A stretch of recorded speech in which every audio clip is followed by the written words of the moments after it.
الحمد للہ رب العالمین والصلاة والسلام علی سید الانبیاء والمرسلین اما بعد فاعوذ باللہ من الشیطان الرجیم بسم اللہ الرحمن الرحیم۔ آج انشاءاللہ عز و جل ہم ایک ایسے موضوع پر کلام کریں گے کہ جو خواتین کے لیے ایک انتہائی اہم موضوع ہے، اور انشاءاللہ عز و جل اس موضوع میں بیان کردہ مسائل بہت زیادہ معاون اور مفید ثابت ہوں گے۔ عام طور پہ خواتین نماز کی ادائیگی کے دوران لباس کے سلسلے میں کچھ ایسی غلطیاں کرتی ہیں کہ جس کے سبب یا تو ان کی نماز سرے سے ہوتی ہی نہیں ہے، یا پھر نماز تو ہو جاتی ہے لیکن کراہت کے ساتھ ہوتی ہے، یعنی مکروہ ہو جاتی ہے۔ ہمارے ہاں المیہ یہ ہے کہ مسائل شرعیہ کے سلسلے میں علماء پر اعتماد کرنے کے بجائے گھر کے افراد ہی ایک دوسرے کو مسائل بتاتے ہوئے نظر آتے ہیں۔ یہی وجہ ہے کہ گھر میں اگر کوئی بچی نماز پڑھے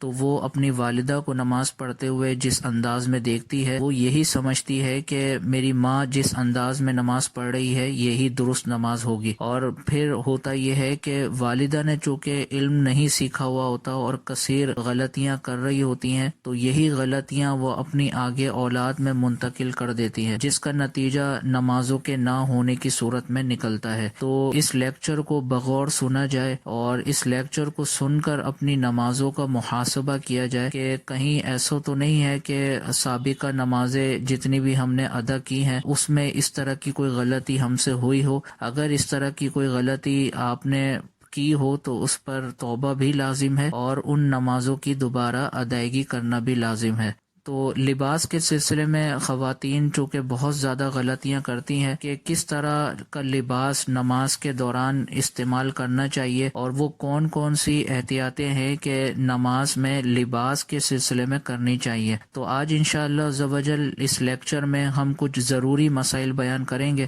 آپ تمام بہنوں سے درخواست یہ ہے کہ چونکہ یہ ایک انتہائی اہم ٹاپک ہوگا اور اس ٹاپک کے تحت انتہائی اہم اور ضروری مسائل بیان کیے جائیں گے، اس لیے آپ تمام بہنوں سے درخواست ہے کہ آپ ان مسائل کی مدد سے اپنی نمازوں کو بھی درست کرنے کی کوشش کریں اور اس لیکچر کو دیگر تمام بہنوں تک پہنچانے کی کوشش کریں تاکہ بڑے پیمانے پر خواتین کی اصلاح ہو سکے اور آپ کے لیے عظیم صدقہ جاریہ ہو سکے۔ تو آج کا پہلا مسئلہ یہ ہے کہ عورت پر لازم ہے کہ وہ 5 اعضاء کے علاوہ اپنے پورے جسم کو چھپائے۔ 5 اعضاء ایسے ہیں کہ عورت نماز میں ان کو کھول سکتی ہے۔ 5 اعضاء کے علاوہ جتنا بھی جسم کا حصہ ہے اس کو چھپانا عورت پر لازم ہے، اور اسی کو شریعت کی اصطلاح میں ستر عورت کہا جاتا ہے۔ تو 5 اعضاء وہ کون سے ہیں جن کو کھولنے کی شریعت عورت کو اجازت دیتی ہے؟ وہ ہیں 2 پیر یعنی اوپر کا حصہ ملا کر، اور 2 ہاتھ، اس میں آگے اور پیچھے کا حصہ ملا کر یعنی ہتھیلیاں اور اس کی پشت کو ملا کر یہ کھولنے کی اجازت ہے، اور اسی طرح چہرہ کھولنے کی اجازت ہے۔ تو یہ 5 اعضاء ہوئے، یعنی 2 پیر،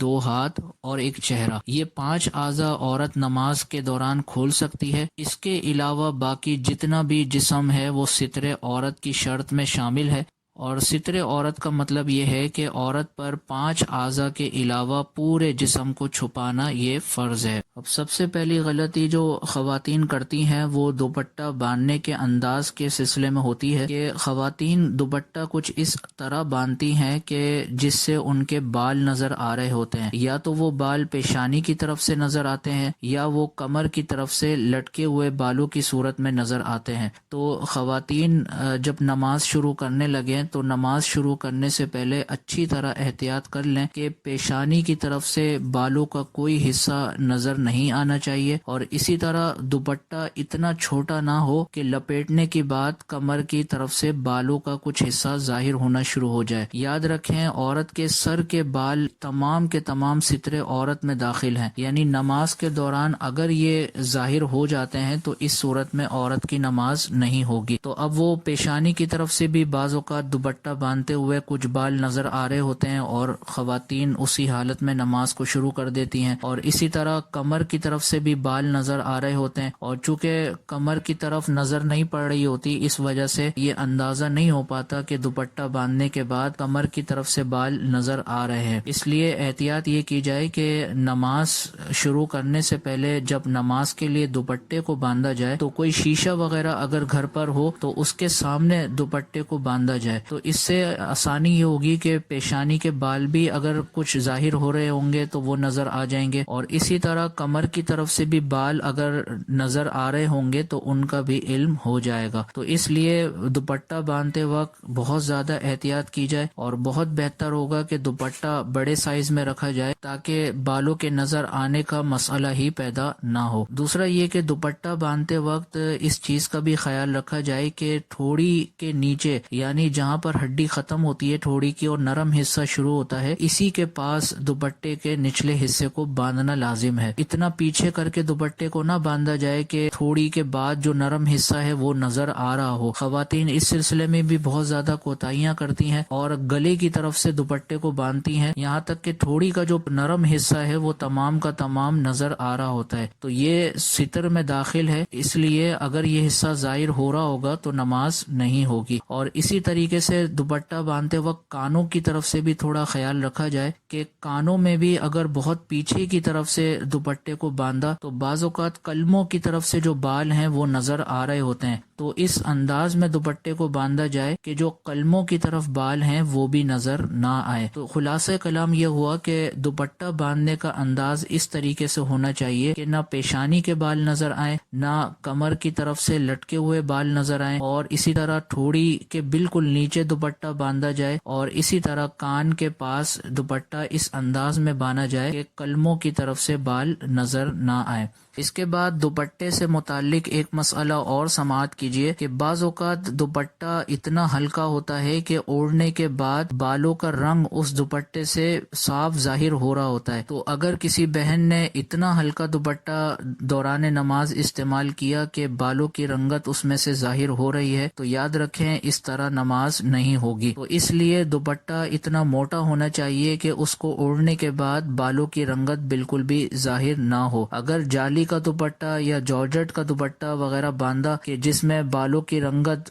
بآسانی ظاہر ہو رہی ہے تو یاد رکھیں اس طرح نماز نہیں ہوگی۔ اس کے بعد اگلا مسئلہ یہ ہے کہ بعض دوپٹے ایسے ہوتے ہیں کہ جن میں پرنٹ کچھ اس طرح کا ہوتا ہے کہ واضح طور پر پہچانا جا سکتا ہے کہ دوپٹے کی کون سی سائڈ سیدھی سائڈ ہے اور کون سی سائڈ الٹی سائڈ ہے۔ تو اگر اس طرح کا دوپٹے کا کوئی پرنٹ ہو کہ بآسانی پہچان سکیں کہ کون سی سائڈ الٹی ہے اور کون سی سیدھی، تو ایسے دوپٹے میں اگر الٹی سائڈ کو اوپر رکھ لیا تو یہ نماز مکروہ تحریمی ہوگی۔ تو الٹا کپڑا پہننا چونکہ نماز میں مکروہ تحریمی ہے، یعنی اس سے نماز واجب الاعادہ ہوتی ہے، لہٰذا بہنوں کو یہ احتیاط کرنا لازم ہے کہ وہ دوپٹہ پہنتے وقت اچھی طرح یہ احتیاط کر لیں کہ اس کی الٹی سائڈ غلطی سے اوپر کی طرف نہ آئے۔ اگر ایسا ہو جائے تو اس صورت میں نماز مکروہ تحریمی ہوگی۔ اور دوسری صورت یہ ہے کہ اگر دوپٹے کی دونوں سائڈ ایسی ہیں کہ پہچاننا مشکل ہے کہ کون سی سائڈ سیدھی ہے اور کون سی الٹی ہے، تو اس صورت میں جس سائڈ کو بھی اوڑھ کر نماز پڑھ لی جائے تو نماز ہو جائے گی۔ تو پہلی صورت یہ ہے کہ اگر بآسانی پہچانا جا سکتا ہے کہ دوپٹے کی کون سی سائڈ سیدھی ہے اور کون سی الٹی، تو اس صورت میں سیدھی سائڈ کر ہی نماز پڑھنا لازم، اور الٹی سائڈ سے اوڑھ کر اگر نماز ادا کی تو نماز مکروہ تحریمی، یعنی دوبارہ اس نماز کو پڑھنا ہوگا۔ اور دوسری صورت ہم نے یہ پڑھی کہ اگر دوپٹے کی اگلی اور پچھلی سائڈ بالکل ایک جیسی ہے اور پہچانا نہیں جا سکتا کہ کون سی سائڈ سیدھی ہے اور کون سی الٹی، تو اس صورت میں جس سائڈ کے مطابق بھی دوپٹے کو اوڑھ کر نماز پڑھ لی جائے نماز ہو جائے گی۔ تو امید ہے کہ نماز کے سلسلے میں دوپٹے سے متعلق مسائل آپ کو سمجھ میں آئے ہوں گے۔ اللہ عز و جل کی بارگاہ میں دعا ہے کہ اللہ عز و جل آج کے لیکچر میں جو مسائل سنے ان کو بغور سن کر اپنی نمازوں میں احتیاط کرنے کی توفیق عطا فرمائے، آمین بجاہ النبی الامین صلی اللہ تعالی علیہ وسلم۔ آپ دیکھ رہے ہیں PATF Islamic info YouTube channel. مزید اسلامک ویڈیوز کے لیے ہمارا چینل سبسکرائب کریں۔